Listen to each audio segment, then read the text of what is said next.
Después de un año de asumir el poder, la imagen de Nicolás Maduro pareciera perder popularidad. Una encuesta oficialista revela que la mayoría de los venezolanos culpa al propio Maduro de la difícil situación económica que enfrenta el país.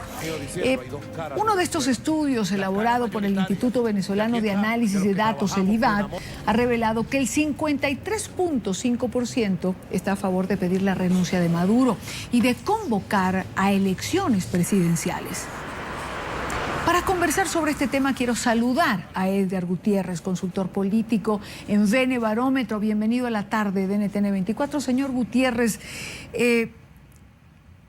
¿cuáles son, y empecemos por lo general, un placer saludarte. Igualmente para nosotros tenerlo en el programa, empecemos por lo general, ¿qué cifras manejan ustedes? Es decir, del amplio... me imagino, horizonte que se tiene en relación a las cosas que se miden, ¿por cuál comenzamos? ¿Cuáles son quizás las más sensibles? Bueno, sí, en efecto, hay muchas variables, ¿no?, que están siendo medidas desde hace por lo menos 14, 15 meses, que nos dan una panorámica muy clara de cómo ha sido el desempeño de este actual gobierno. Uno puede empezar siempre por lo más básico, ¿no?, por lo más elemental, que es cómo evalúan los ciudadanos la situación del país, cómo está la cosa, ¿no?, se podría decir coloquialmente. Y uno nota cómo desde la muerte de Hugo Chávez hay un quiebre en esa evaluación que era, digamos, sensiblemente mayoritaria a, digamos, ubicarse desde muy temprano del año pasado, estoy hablando básicamente de mayo, hasta la fecha, redondeando cifras de varias encuestas y varias cifras encuestadoras en alrededor de un 70%, que es consistente además cuando se le pregunta a los mismos entrevistados, a los encuestados, ¿cómo evalúa usted su situación económica y la situación económica del país?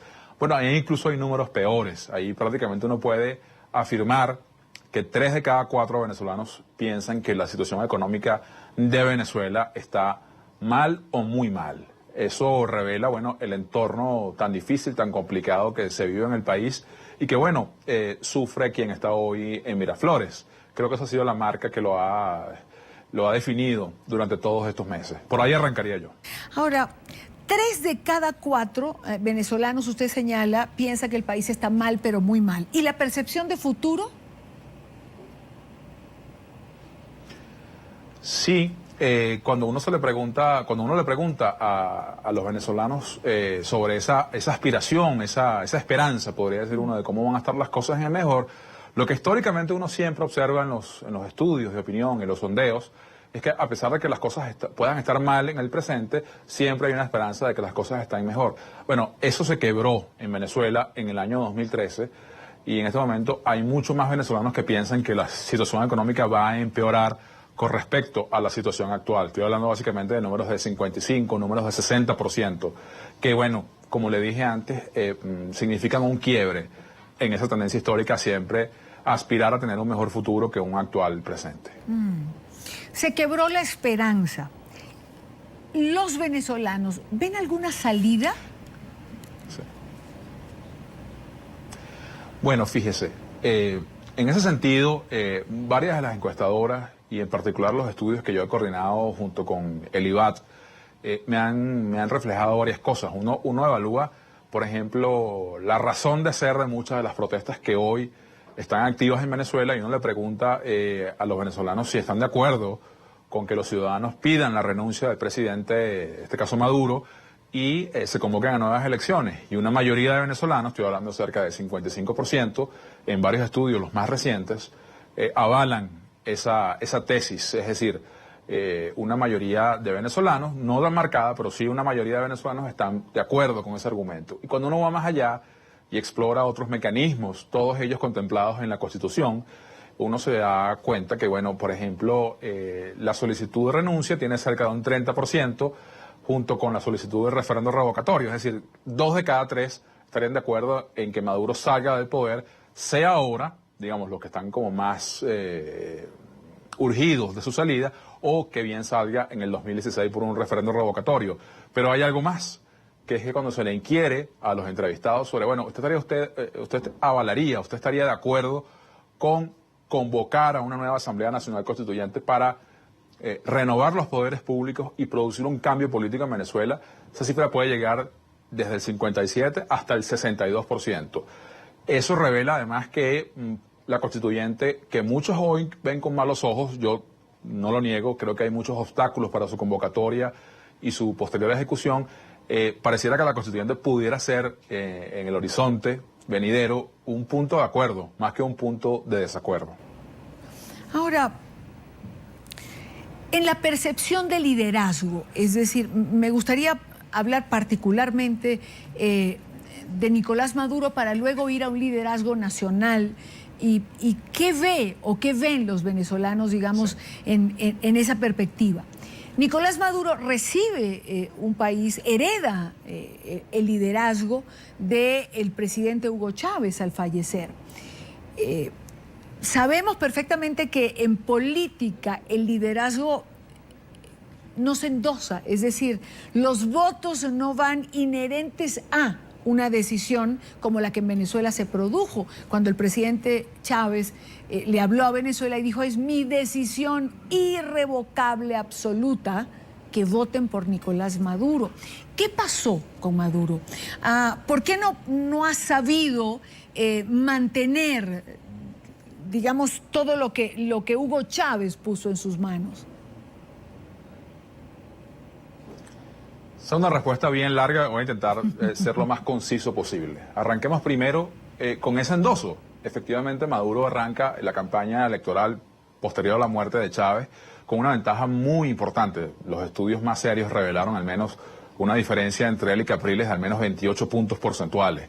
Diferencia que sencillamente se fumó en tiempo récord y que fue, en mi opinión, parte de la campaña que desarrolló Maduro. Maduro venía de un duelo muy sentido por la pérdida del líder fundamental del chavismo e hizo básicamente una campaña electoral festiva, casi que de farándula, con, digamos, artistas, deportistas, y creo que eso le ayudó poco.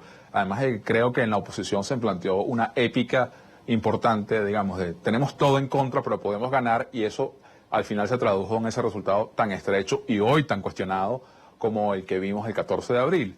Pero más allá de eso, para seguir, digamos, viendo la panorámica del liderazgo de Maduro, Maduro, a diferencia de muchos jefes de Estado que, aunque por ventajas estrechas hayan sido escogidos en las urnas, casi siempre después que un mandatario es reconocido como el vencedor de los comicios, se entra en lo que se conoce popular y mundialmente como el periodo de luna de miel, donde los ciudadanos le dan una suerte de tiempo, un cheque parcial y temporal a ese mandatario.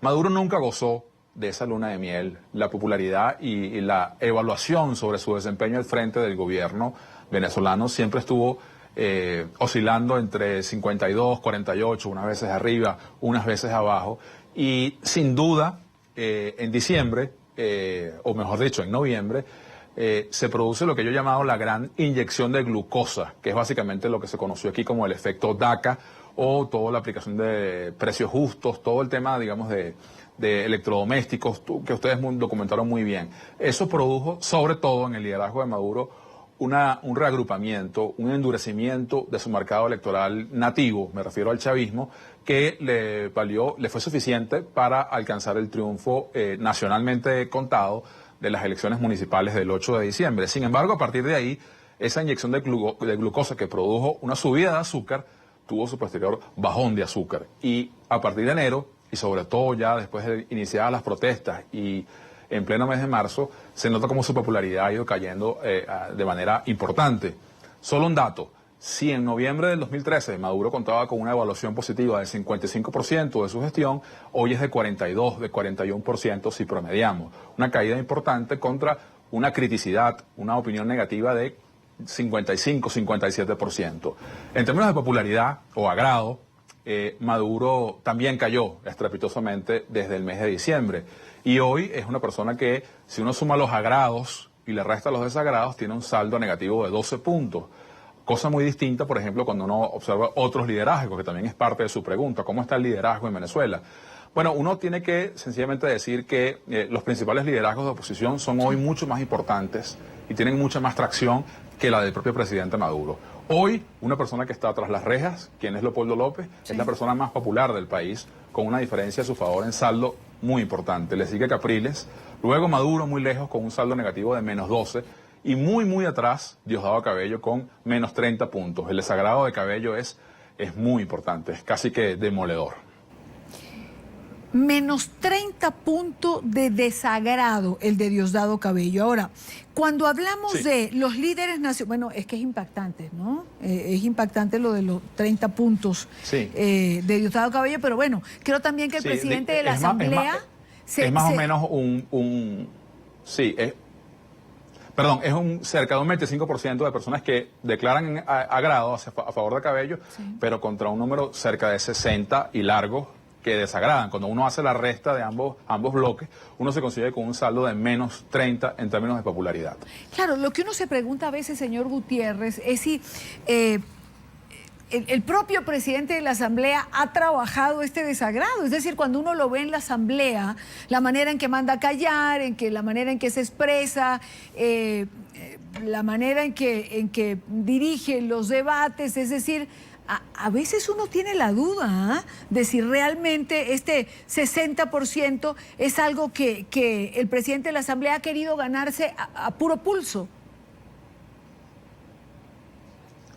Bueno, es una pregunta que viene a tocaría responderla al diputado Cabello. Sin embargo, yo estoy de acuerdo con lo que usted expresa. Yo creo que la manera en que se conduce Cabello genera elevados niveles de desagrado en la oposición, cerca de 90-91%, e incluso en un porcentaje nada despreciable en el mismo sector oficial y, por supuesto, también muy elevado en el sector conocido como neutral. Sin embargo, siguiendo en la tónica de la dimensión del liderazgo, en los mismos estudios que yo he tenido la oportunidad de conducir, de dirigir, hemos planteado algunas hipótesis de comunicación, algunas hipótesis de liderazgo. Y hemos inquirido sobre, ¿usted cree que Nicolás Maduro tiene el liderazgo indiscutido en el oficialismo o alguien más es el que manda ahí? Y uno se consigue con cifras de como el 55, 56, 57% de los venezolanos piensan que Cabello manda más en el oficialismo, en el gobierno, en el Estado, en lo que significa, digamos, el factor oficial, que el propio Maduro. Es decir, no solamente significa que el liderazgo de Maduro no es indiscutible, sino que además está en profundo cuestionamiento hoy en día, incluso por buena parte de su sector nativo. Esto produce, digamos, dentro del propio chavismo, el que exista esa percepción. Es decir, si hay alguien más que tiene el mando, el poder, y no Maduro, que está ejerciendo en este momento la presidencia de la República, ¿qué efecto tiene eso en la propia imagen de Maduro? Es decir, ¿cómo pedirle cohesión a esa masa chavista frente a medidas o determinaciones si no se cuenta con el liderazgo necesario? Bueno, es parte de la precariedad con la que ha tenido que lidiar Maduro desde 2013, porque yo, por ejemplo, he sido uno de los que he sostenido que en el marco de lo que es el poder actual en Venezuela, el elenco que detenta el poder no tiene un liderazgo único e indiscutido. Yo lo resumo en esta frase: en Venezuela no hay un gobierno, hay más de un gobierno. Yo me atrevería a contar hasta 3 gobiernos. Donde uno claramente está encabezado por Cabello, el otro por supuesto por Maduro. Hay opiniones sobre que es Ramírez la otra facción, es Rodríguez Torres la otra facción. En todo caso, la noción de un liderazgo o un hiperliderazgo como el que se contó en Venezuela con la figura de Chávez es parte del pasado, es parte de los problemas que ha heredado Maduro, porque todavía le hace sombra. Cuando uno enciende la televisión en Venezuela, lamentablemente la señal de ustedes la han sacado de la grilla. Cuando uno enciende la televisión venezolana, uno sigue viendo a Chávez permanentemente a toda hora del día, porque es el único ancla, es la única figura, digamos, indiscutida y central en el marco del chavismo. Eso revela además muchas cosas, y por deformación profesional uno piensa en términos de liderazgo y comunicación política, y si bien Maduro pudiera ser catalogado como una personalidad por la investidura que tiene, por el ejercicio del cargo que ocupa, sin duda carece de ser un personaje. No es un personaje. No se sabe si es el presidente obrero, si es el presidente chavista, si es el presidente... No se sabe. Es una figura indefinida, es una figura desde el punto de vista de la gestión de la imagen política amorfa, es una persona que comete errores, es una persona que tiene un precedente muy grande, que le hace mucha sombra, y que bueno, uno ve esos videos que ustedes proyectaron al principio sobre los bigotes, esa cantidad de cosas, y no han funcionado. Hoy Maduro está en su peor momento desde el punto de vista no solo de su liderazgo, no solo de su indiscutibilidad, sino además de la unidad,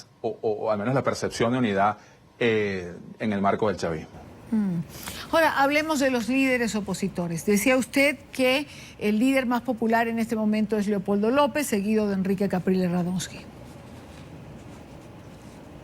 Sí, sin duda, en esta serie de estudios publicados en marzo, me refiero básicamente al Benebarómetro de marzo, a un estudio que hizo el IBAT, un tracking, la misma encuestadora de Alfredo Keller, la encuestadora Datos, que es la decana de los estudios de opinión en Venezuela, todos han reflejado un movimiento importante en el seno de la oposición, donde bien Capriles, producto de sus dos candidaturas, producto de haber ganado las primarias en 2012, bueno, era un líder indiscutido, sin ninguna duda, en el seno de la oposición venezolana, producto de las decisiones o de la falta de decisiones, como se quiera ver. Yo no quiero ser ni soy quien para juzgar a Capriles.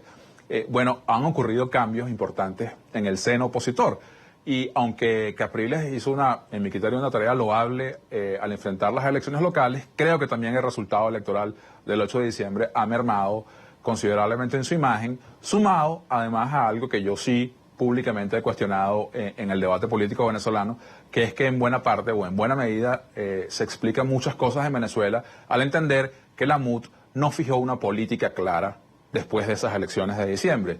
Y ese vacío, de algún modo u otro, lo han ocupado otros. Entonces todo este tema de la salida, la convocatoria a la calle, la movilización que se generó en Venezuela, que creo que ni siquiera sus convocantes midieron lo rápido, lo impactante y además lo resistente de esa movilización, ha sin duda producido cambios en esa topología de liderazgo. Y hoy les digo, las dos personas más populares en Venezuela son primero Leopoldo López y luego Enrique Capriles. Capriles viene acusando recibo de esos costos políticos que, bueno, puede ser objeto de otro debate, pero sin duda la figura de López se ha posicionado por muchas razones, pero en estos mismos estudios tenemos varias que nos explican claramente de eso. Cuando uno indaga sobre si la gente sabe en Venezuela que Leopoldo López está preso o no, cerca del 97%, prácticamente todo el país sabe de su condición de prisión. Luego, cuando se indaga, ¿usted cree que si Leopoldo López hizo lo correcto al darle la cara a las autoridades? Cerca de un 89% piensa que es así, incluyendo una mayoría del chavismo. Cuando se le pregunta a la gente si Leopoldo López es inocente o es culpable de los delitos que se le acusan, uno observa que cerca de 53%, 54% piensan que es inocente, contra un 31% que piensan que es culpable. Y finalmente, un número que es muy contundente y muy costoso para Miraflores, es hoy que cuando se le pregunta a los venezolanos si usted considera que Leopoldo López es un preso político, 65% de los venezolanos estiman que eso es verdadero. Logrando además algo muy importante en el chavismo. El chavismo se divide mitad y mitad en torno a esa apreciación. Creo que todas esas variables, cuando uno las mezcla, uno las pone, digamos, en el cóctel, explican en buena medida por qué ese empuje de la figura de López, no solamente alcanzando, sino rebasando en varias encuestas a Capriles, en términos de liderazgo. Sí, bueno, esto evidentemente tiene que ver con el momento político. También Enrique ha tenido sus momentos, Enrique también estuvo preso, digamos, asumió igual la responsabilidad que ahora asumió Leopoldo, y creo que, bueno, usted lo sabe, esas son sus herramientas de trabajo. Los momentos políticos para los políticos son muy importantes. Una pregunta me queda más.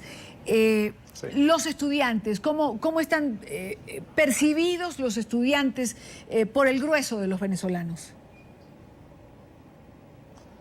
Sí, en el Benebarómetro del mes de marzo, que culminó el campo al día 20 de marzo, cuando se indaga por la credibilidad de las instituciones en Venezuela, ahí preguntamos por la Guardia Nacional, los medios privados, la Iglesia, el gobierno, los sindicatos, la MUD. La primera institución en ese ranking son los estudiantes, con cerca de un 60 largo, creo que 65% de credibilidad. Sin duda la figura hoy de la juventud que está en las calles, de los estudiantes, es la que goza de mayor simpatía, la de mayor agrado y la de mejor valoración en el entorno opinático de los venezolanos. Quiero agradecer a Edgar Gutiérrez, consultor político en Benebarómetro. Muchísimas gracias por estar con nosotros y por darnos este recorrido a través de las cifras que muestran la realidad de Venezuela un año después de que Nicolás Maduro asumiera el gobierno. Buena tarde para usted. Con mucho gusto. Buenas tardes. Saludos a su audiencia.